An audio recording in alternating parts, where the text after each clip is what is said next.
Hello guys, welcome back to the channel and welcome back to Elite Wrestling. तो guys आज भी हम हमेशा की तरह ही AEW कंपनी के बहुत ही बड़े और बहुत सारे अपडेट्स के बारे में बात करने वाले हैं। और आज इस वीडियो में हम जानने वाले हैं कि क्या AEW new Japan Pro wrestling, impact Wrestling और ट्रिपल ई लूचा लिब्रे कंपनियां साथ में मिलकर कौन सा बड़ा शो करने वाली है या नहीं। जिसके साथ ही हम जानने वाले हैं कि इस वीक हुए इम्पैक्ट रेसलिंग के स्लैमवर्सरी पेपर व्यू के ऊपर क्या हुआ और क्या केनी ओमेगा अपनी Impact wrestling world heavyweight championship successfully defend कर पाए या नहीं। तो गाइज ये सभी न्यूज, रूमर और अपडेट जानने के लिए ये वीडियो एकदम आखिर तक देखना और इसे ही AEW कंपनी से रिलेटेड हर एक न्यूज, रूमर और अपडेट और AEW कंपनी के हर एक शो का रिव्यू पाने के लिए हमारे चैनल को सब्सक्राइब करना मत भूलना। लेकिन गाइज अब ज्यादा देर ना लगाते हुए चलिए ये वीडियो शुरू करते हैं। और सबसे पहले बात करते हैं इस साल हुए इम्पैक्ट रेसलिंग के स्लैमवर्सरी 2021 पेपर व्यू की और जानते हैं कि इस साल के स्लैमवर्सरी 2021 पेपर व्यू के अंदर क्या हुआ और क्या केनी ओमेगा अपनी Impact wrestling world heavyweight championship successfully defend कर पाया या नहीं। क्योंकि गाइज आपको तो पता ही होगा कि फिलहाल में इम्पैक्ट रेसलिंग और AEW रेसलिंग ये दोनों ही कंपनियां साथ में मिलकर काम कर रही है और इसी के चलते हमें AEW superstar Kenny Omega impact wrestling के वर्ल्ड चैंपियन बनते हुए दिखाई दिए हैं। और हाल ही में इम्पैक्ट रेसलिंग का साल का सबसे बड़ा पेपर व्यू यानी कि स्लैमवर्सरी 2021 हो चुका है खत्म। जिस इम्पैक्ट रेसलिंग के साल के सबसे बड़े पेपर व्यू पर हमें इम्पैक्ट रेसलिंग पर बहुत ही बढ़िया सरप्राइजेस के साथ बहुत सारे बहुत ही बढ़िया मैचेस देखने को मिले हैं।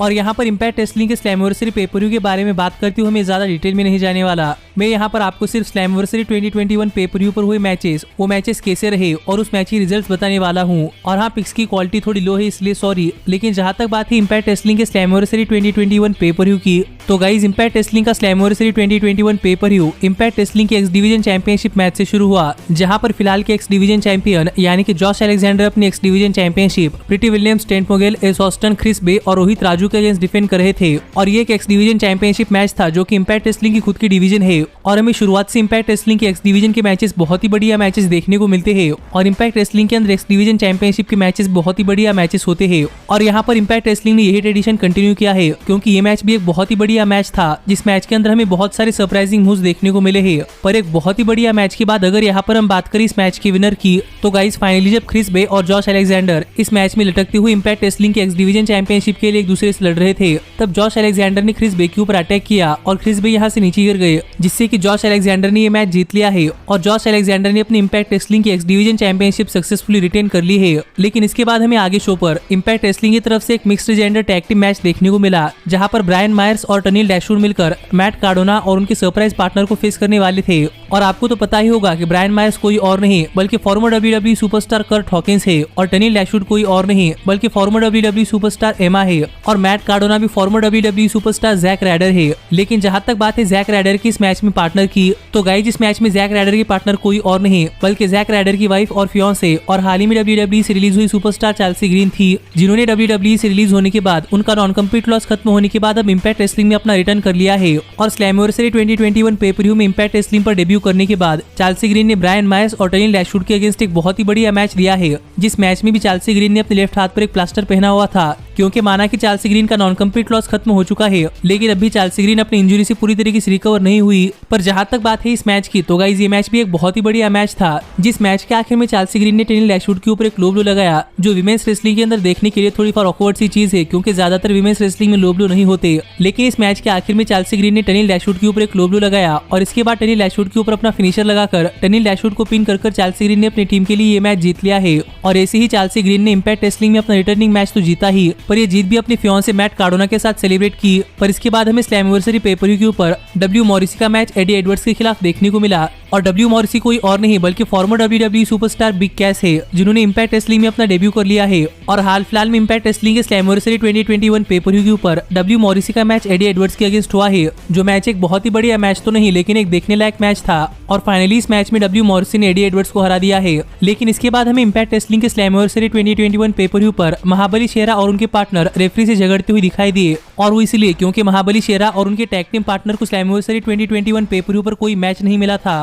पर तभी यहाँ पर इम्पैक्ट रेसलिंग के एग्जीक्यूटिव स्कॉट डिएमोरे आ गए और यहाँ पर आकर महाबली शेरा और उनके टैग टीम पार्टनर से बातें करते हुए स्कॉट डिएमोरे ने कहा कि फिलहाल में उनके पास महाबली शेरा और उनके टैग टीम पार्टनर के लिए एक अपोनेंट है और ये अपोनेंट्स यानी कि टैग टीम कोई और नहीं बल्कि इम्पैक्ट रेसलिंग में returning tag team FinJuice थी, जो tag team originally New Japan Pro Wrestling की टैग टीम है। लेकिन हाल फिलहाल में इम्पैक्ट रेसलिंग और न्यू जापान प्रो रेसलिंग ये दोनों ही कंपनियां साथ में मिलकर काम कर रही है, इसलिए हमें फिन जूस इम्पैक्ट रेसलिंग के शो के ऊपर भी देखने को मिल रहे हैं। पर इसके बाद अगर यहाँ पर हम बात करें इस मैच की, तो गाइज ये मैच एक बेसिकली स्क्वाश मैच था, क्योंकि ये मैच शुरू होने के 5 मिनट बाद ही फिन जूस ने महाबली शेरा के पार्टनर के ऊपर अपना फिनिशर लगाया और यहाँ पर महाबली शेरा के पार्टनर को पिन कर फिन जूस ने इंपैक्ट रेसलिंग में अपना रिटर्निंग मैच जीत लिया है, जो देखा जाए तो काफी बुरी बात है, क्योंकि यहाँ पर महाबली शेरा एक स्क्वाश मैच के अंदर हार गए हैं। पर अच्छी बात ये थी कि इस मैच में पिन महाबली शेरा ने नहीं ली। पर आगे हमें स्लैमवर्सरी 2021 पेपर पर मूस क्रिस सेबियन को फेस करते हुए दिखाई दिए और यहाँ पर भी इंपैक्ट रेसलिंग ने एक अंडरडॉग की स्टोरी बहुत ही अच्छी तरीके से दिखाई है और इस मैच में बहुत देर तक पिटने के बाद फाइनली क्रिस सेबियन ने एक रोल अप पिन के सहारे मूस को इस मैच में हरा दिया है,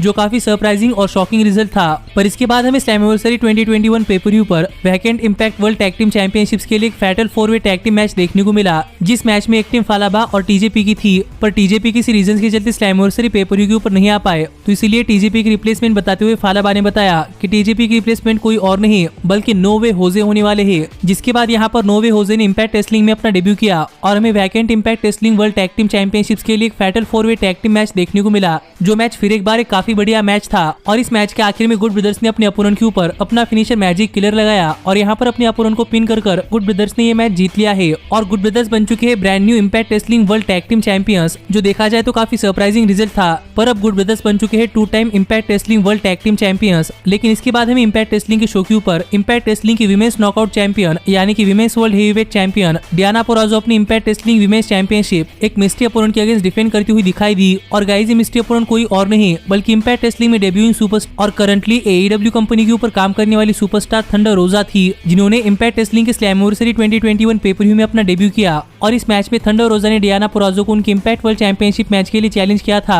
और ये मैच भी इंपैक्ट रेसलिंग के विमेंस डिवीजन से काफी बढ़िया मैच था। लेकिन जहां तक बात थी इस मैच की विनर की, तो फाइनली थंडर रोजा डियाना पुराजो के ऊपर अपने फिनिशर के लिए जा रही थी, लेकिन डियाना पुराजो ने इस फिनिशर को रिवर्स कर थंडर रोजा के ऊपर अपना फिनिशर लगाया और यहाँ पर थंडर रोजा को पिन कर डियाना पुराजो ने अपनी Impact Wrestling women's championship successfully retain कर ली है। और कहना पड़ेगा कि डियाना पुराजो बहुत दिनों से इंपैक्ट रेसलिंग के नॉकआउट विमेंस चैंपियन है, पर इसके बावजूद भी डियाना पुराजो ने बहुत ही बढ़िया मैचेस दिए हैं, जिन मैचेस में डियाना पुराजो ने अपने सभी अपोनेंट्स को हरा दिया है। लेकिन जब डियाना पुराजो यहाँ पर अपनी जीत सेलिब्रेट कर रही थी, तभी यहाँ पर कोई और नहीं बल्कि इंपैक्ट रेसलिंग में रिटर्निंग सुपरस्टार मिकी जेम्स आ गई और यहाँ पर आकर मिकी जेम्स ने डियाना पुराजो से कहा कि फिलहाल में मिकी जेम्स NWA कंपनी के लिए एक एग्जीक्यूटिव वाइस प्रेसिडेंट के तौर पर काम कर रही है और हाल ही में NWA कंपनी के अंदर NWA की women's tag team champions crown करने के लिए एक टूर्नामेंट होने वाला है। इसीलिए मिकी जेम्स चाहती थी कि डियाना पुराजो उस टूर्नामेंट के अंदर मिकी जेम्स की पार्टनर बने। पर यहाँ पर मिकी जेम्स को जवाब देते हुए डियाना पुराजो ने कहा कि मिकी जेम्स को डियाना पुराजो की मूवमेंट रुइन नहीं करनी चाहिए और मिकी जेम्स को दोबारा से बैकस्टेज जाना चाहिए। जो बातें सुनकर मिकी जेम्स काफी गुस्सा हो गई और मिकी जेम्स ने डियाना पुराजो के ऊपर अपना फिनिशर लगाया, जिसके बाद डियाना पुराजो यहाँ से चली गई।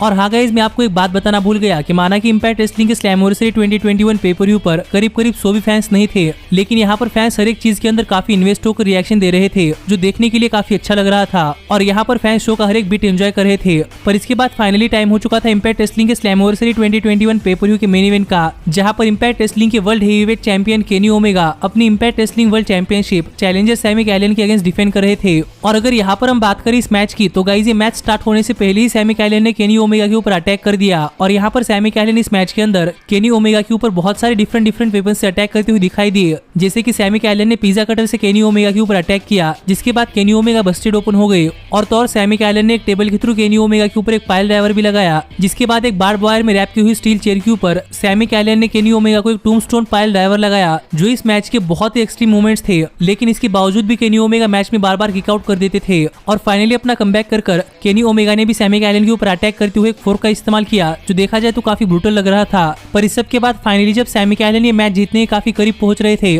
तभी यहाँ पर गुड ब्रदर्स इस मैच में इंटरफेयर करने के लिए आ गए, लेकिन क्रिस सेबियन और एडी एडवर्ड्स ने उन्हें रोक लिया और ये इसलिए क्योंकि इस मैच के अंदर इंपैक्ट रेसलिंग की world championship on the line थी और इंपैक्ट रेसलिंग के रेसलर्स नहीं चाहते कि इंपैक्ट रेसलिंग के रेसलर के अलावा कोई और सुपरस्टार इंपैक्ट रेसलिंग का वर्ल्ड चैंपियन बने। पर तभी हमने देखा कि दूसरी तरफ से डॉन कैलेस ने भी इस मैच में इंटरफेयर किया और इसी का फायदा उठाकर केनी ओमेगा ने सैमी कैलियन की आंखों में पाउडर छिड़क दिया, जिसके बाद सैमी कैलियन को कुछ क्लियरली नहीं दिखाई दे रहा था और यहाँ पर सैमी कैलियन ने एक्सीडेंटली केनी ओमेगा समझकर रेफरी के ऊपर ही अपना फिनिशर लगाया, जिसके बाद केनी ओमेगा ने सैमी कैलियन के ऊपर अपने इंपैक्ट वर्ल्ड चैंपियनशिप से अटैक किया और फाइनली सैमी कैलियन के मुंह के अंदर कुछ थंबटैक्स रखकर कुछ थंबटैक्स अपने घुटने के ऊपर चिपकाकर केनी ओमेगा ने सैमी कैलियन के ऊपर एक वी ट्रिगर लगाया और इसके बाद केनी ओमेगा ने सैमी कैलियन के ऊपर थंबटैक्स के थ्रू अपना फिनिशर वन विंग्ड एंजल लगाया और यहाँ पर सैमी कैलियन को पिन कर केनी ओमेगा ने ये मैच जीत लिया है और स्टिल है इंपैक्ट रेसलिंग के impact world champion Kenny omega. पर गाइस, केनी ओमेगा के मैच जीतने के बाद जब केनी ओमेगा अपनी जीत सेलिब्रेट कर रहे थे, तभी अचानक से यहाँ पर सभी लाइट्स ऑफ हो गई और लाइट्स वापस आने के के बाद हमने देखा कि यहाँ पर कोई और नहीं बल्कि फिलहाल की न्यू जापान प्रो रेसलिंग के रेसलर और फिलहाल के बुलेट क्लब के लीडर जे व्हाइट आए थे। और अगर आपको जे व्हाइट और केनी ओमेगा के बीच की हिस्ट्री पता है तो आपको पता होगा कि ये हिस्ट्री कितनी बड़ी है, लेकिन जिसे किसे नहीं पता उन्हें मैं शॉर्ट में बताना चाहूंगा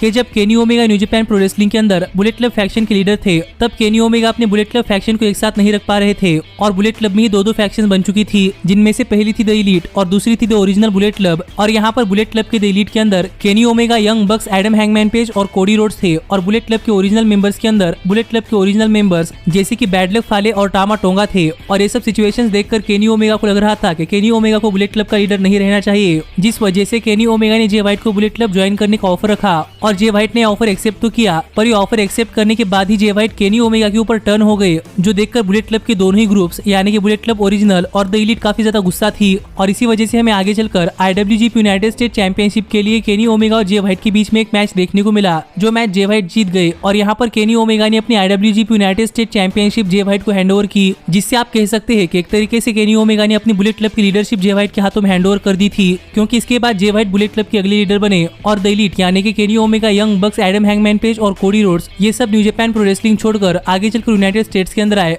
जहां पर इन सबने मिलकर AEW कंपनी बनाई। और इस बैक स्टोरी से तो आपको पता चल ही चुका होगा कि केनी ओमेगा और जे व्हाइट के बीच में कितनी बड़ी हिस्ट्री है। पर जे व्हाइट के यहाँ पर आने के बाद केनी ओमेगा को भी पता नहीं था कि जे व्हाइट उनके साथ है या फिर उनके अगेंस्ट, और इसलिए जब केनी ओमेगा ने बुलेट क्लब का साइन थ्रो किया तब पता नहीं कैसे लेकिन सडनली यहाँ पर इम्पैक्ट रेसलिंग का स्लैमवर्सरी 2021 पेपर खत्म हो गया और हमें पता ही नहीं चला कि इम्पैक्ट रेसलिंग के स्लैमवर्सरी 2021 पेपर पर आगे क्या हुआ। पर इसके बाद कुछ रिपोर्ट्स आई है जो रिपोर्ट्स हमें बताती है कि इससे पहले कि यहाँ पर बुलेट क्लब रियूनाइट हो पाता, यहाँ पर फिंजूस आ गए और फिंजूस केनी ओमेगा के ऊपर अटैक करने के लिए गए, लेकिन जे व्हाइट ने फिंजूस के ऊपर अटैक कर दिया। जो रिपोर्ट सुनने के बाद मुझे ऐसा लगता है कि फिलहाल में जे व्हाइट और केनी ओमेगा सेम पेज के ऊपर है, पर हम कुछ कह नहीं सकते कि आगे चलकर जे व्हाइट और केनी ओमेगा के बीच में क्या होगा। और माना कि फिलहाल में भी WWE के अंदर बहुत सारी इंटरटेनिंग चीजें हो रही है, लेकिन WWE के बाहर भी रेसलिंग वर्ल्ड के अंदर एक AEW सुपरस्टार और एक न्यू जापान प्रो रेसलिंग का सुपरस्टार इम्पैक्ट रेसलिंग के शो के ऊपर एक दूसरे के आमने सामने आ रहे हैं, जो भी देखने के लिए कोई छोटी बात नहीं है। और ये चीजें देखकर भी मैं बहुत ज्यादा खुश हूँ और मैं फिलहाल में इम्पैक्ट रेसलिंग, AEW रेसलिंग और न्यू जापान प्रो रेसलिंग की पार्टनरशिप बहुत ज्यादा एंजॉय कर रहा हूँ। और आप भी मुझे कमेंट कर बताइए कि इसके ऊपर आपका क्या कहना है। लेकिन जहाँ तक बात है अपडेट्स की, तो गाइज हमें इम्पैक्ट रेसलिंग के स्लैमवर्सरी 2021 पेपर पर इम्पैक्ट रेसलिंग के अगले पेपर